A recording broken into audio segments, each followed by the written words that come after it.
متابعين الاعزاء، السلام عليكم ورحمه الله وبركاته. النهارده هنعمل الهمبرجر في البيت. معايا كيلو لحمه فرمته كويس جدا، لازم يكون ناعم كده. وطبعا هياخد معايا توابل: توم باودر، بصل باودر، فلفل اسود ساده، ولازم نكتر عشان يديله طعم.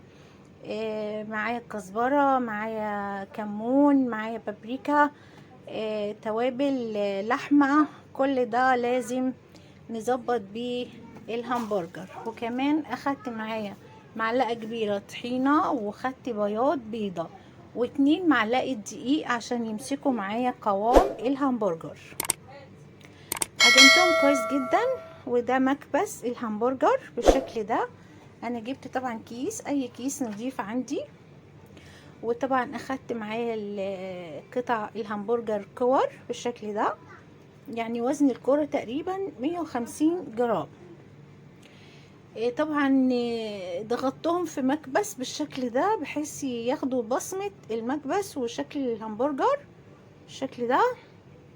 وطبعا الكيس متغلف من فوق ومن تحت على اساس ان انا اشيل الدواير معايا بالكيس ده اللي انا هحفظهم بيه في الفريزر على بال ما يتجمدوا وياخدوا شكلهم النهائي.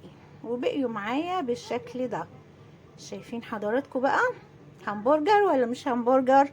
الطعم بصراحة وبأمانة حكاية، وأحلى من اللي بنجيبه من بره، وأنضف طبعا بكتير لما نعمل حاجة في بيتنا غير لما نجيبها من بره. احنا كده مطمنين لسلامة وجودة حاجتنا كويس جدا.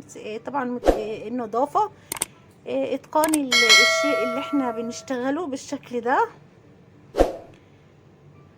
وطبعا ده الشكل النهائي معايا. اخدتهم على الفريزر، قعدوا عندي تقريبا 4 ساعات في الفريزر. اخدوا الشكل الجميل ده واتجمدوا كويس. وكان معايا طاسة على النار، طبعا دي سمنة على زيت، بحب احط الاتنين مع بعض. طبعا سخن كويس جدا جدا. بدأت اقلي الهمبرجر، بس اول ما دخلت الهمبرجر في الطاسة هديت النار شوية عشان ما يتحرقش. وطبعا عملتهم سندوتشات بالشكل الجميل ده: كايزر وطماطم، خيار مخلل، طبعا قطع من المايونيز، بحيث ان انا طعمتهم. طبعا هي كده في منتهى الطعم يعني بالفعل، والشكل جميل طبعا، وحاجة مشهية في بيتي انا عاملاها ضمناها، طعمها جميل.